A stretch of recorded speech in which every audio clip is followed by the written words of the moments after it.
আমাদের ঘাড় থেকে হাত কাঁধ অবধি একটা পেশি আসে যার নাম সুপ্রাস্পাইনেটাস মাসল।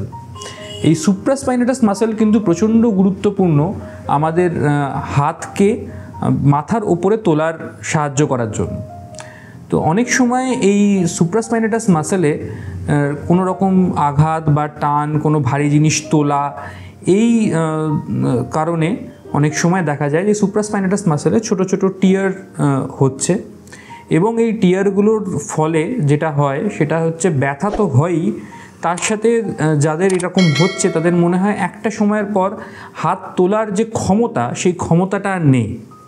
এই সুপ্রাস্পাইনেটাস মাসেলের যে পার্শিয়াল টিয়ার যাদের হয় তাদেরকে আমরা সাধারণত বলি একটা আর্ম পাউচ নিয়ে হাত রাখতে, যাতে এই কাঁধের পেশির ওপরে চাপটা কম পড়ে।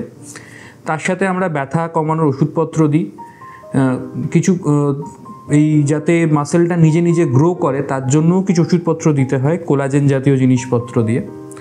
এবং তার সাথে যদি তাতেও কাজ না হয় দীর্ঘদিন, তাহলে আমরা কিন্তু এখানে রিজেনারেটিভ থেরাপির সাহায্যে প্লেটলেট রিচ প্লাজমা বা গ্রোথ ফ্যাক্টর ইঞ্জেকশন দিয়ে আমরা কিন্তু এই সুপ্রাস্পাইনেটাস মাসেলের ছোট ছোট যে টিয়ার তার চিকিৎসা করে থাকি।